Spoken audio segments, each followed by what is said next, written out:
খড়গপুরের ছবি দেখাবো, যেখানে দোলের উৎসবে মেতেছেন দিলীপ ঘোষ।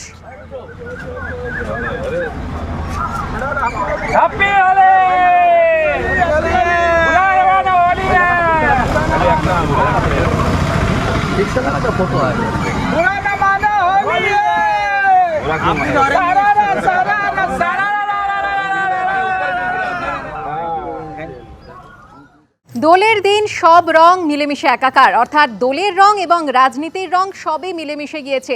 দেখাবো কুণাল ঘোষের ছবি। পাড়ার ক্লাব রামমোহন সম্মেলনী আলমা স্ট্রিটের এই ক্লাবেই দোলের উৎসবে সামিল হয়েছেন কুণাল ঘোষ। বাচ্চাদের সঙ্গে নাচ গানে সামিল হওয়ার পাশাপাশি আবির মেখে দোল উদযাপন করতে দেখা গেল কুণাল ঘোষকে। পাশাপাশি বিরোধীদের উদ্দেশ্য করে কুণাল ঘোষ বলেন, সম্প্রীতির উৎসবে যেন কেউ বিষ না ছড়ায়। এবার আপনাদের নিয়ে যাব শান্তিনিকেতনে। আমাদের প্রতিনিধি ভাস্কর মুখোপাধ্যায় রয়েছেন আমাদের সঙ্গে। ভাস্কর, আমরা জানি বসন্ত উৎসব মানেই রবি ঠাকুরের শান্তিনিকেতন, কি ছবি সকাল থেকে? দেখো, এই মুহূর্তে আমরা রয়েছি ঠিক সোনাঝুরি যাওয়ার যে রাস্তা, সেই রাস্তাতে, এবং আমরা দেখতে পাচ্ছি যে মানুষের ঢল। আমরা যদি দেখি পুরো রাস্তাটায়, সেখানে শুধু মাথায় দেখা যাচ্ছে, কারণ গতকাল সকাল পর্যন্ত কিন্তু অনিশ্চিত ছিল যে সোনাঝুরিতে কোনো দোল হবে না, কারণ বন দপ্তর জানিয়ে দিয়েছিল যে বনের ভেতরে দোল খেলা যাবে না, এবং সেই কড়া নিষেধাজ্ঞার মধ্যেই মানুষ ধরিয়ে নিয়েছিল যে শান্তিনিকেতনে দোল তো হচ্ছেই না, তার সঙ্গে এখানেও দোল খেলা যাবে না। কিন্তু বিকালে সেই পট পরিবর্তন হয়, কারণ বিরোধী দলনেতা যখন অভিযোগ তোলেন, তারপরই বীরভূম জেলা পুলিশের তরফ থেকে জানিয়ে দেওয়া হয় যে না, দোল খেলতে কোনো বাধা নেই।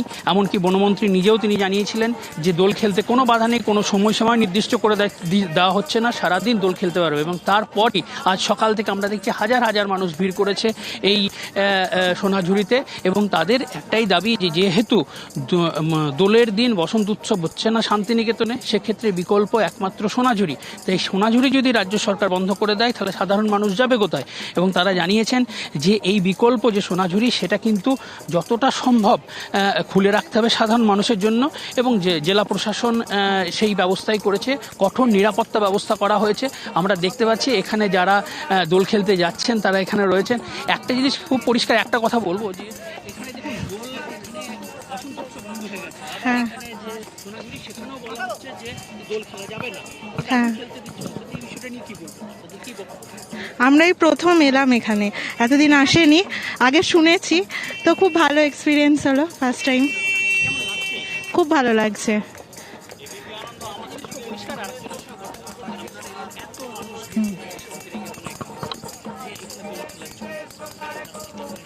ভালোই লাগলো, ভালোই লাগে। এরকম রং খেলা এখন করিনি, তো এবার ভালোই লেগেছে।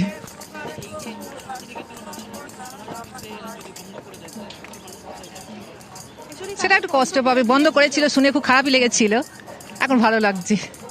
একটা জিনিস খুব পরিষ্কার যে এখানে সাধারণ মানুষ যারা বাইরে থেকে এসেছেন, তাদের একটাই বক্তব্য যে না, সোনাঝুরিটা খুলে রাখতে হবে, কারণ সাধারণ মানুষ যাবে কোথায়?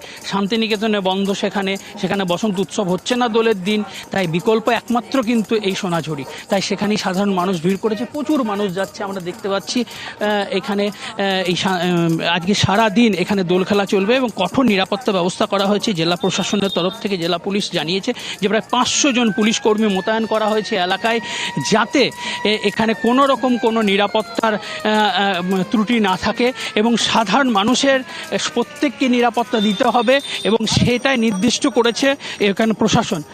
আমরা দেখতে পাচ্ছি যে যারা ভিআইপি তারাও যাচ্ছেন এখান থেকে। গাড়ি এখানে নিষিদ্ধ করা হয়েছে, সম্পূর্ণভাবে টোটো নিষিদ্ধ করা হয়েছে, কারণ গত বছর এই রাস্তা পুরো একদম স্তব্ধ হয়ে গিয়েছিল, প্রায় 3 ঘন্টা এই রাস্তা স্তব্ধ ছিল। তাই এবার প্রশাসন কঠোর ব্যবস্থা নিয়েছে, কোনো রকম যান চলাচল এখানে করা যাবে না। এবং আমরা এখানে দেখতে পাচ্ছি আরও যারা রয়েছেন এখানে তো এলেন, কেমন? খুব সুন্দর, দারুণ, খুব ভালো লাগলো। হ্যাঁ, ভিতরে গেছিলাম, খুব ভালো লাগলো।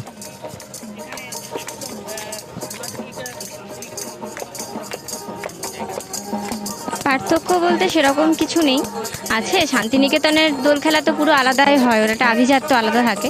এখানেও আছে যে সাঁওতাল নৃত্য যেগুলো আছে, সেগুলোর মধ্যেও পুরোটা কভার করে, মানুষজনের পুরোপুরি ভিড় হয়, জমায়েতটা ঘটে, মানে যেটাকে বলে মিলন ক্ষেত্র আর কি, এটাও একটা মিলন ক্ষেত্র। তবে আলাদা তো আছেই, দুটো একেবারে মেয়ের মধ্যে দোল রবি মানে ঠাকুরের যে সবার রঙে রং মেলানোর পালা এবং সেই সঙ্গে মিলন ক্ষেত্র হয়ে ওঠে এই শান্তিনিকেতন। শান্তিনিকেতনের বসন্তোৎসব মিস করছেন বটে, তবে সোনাঝুরিতে এসে কিন্তু একে অপরকে রং লাগানো শুরু হয়ে গিয়েছে। ধন্যবাদ তোমাকে ভাস্কর।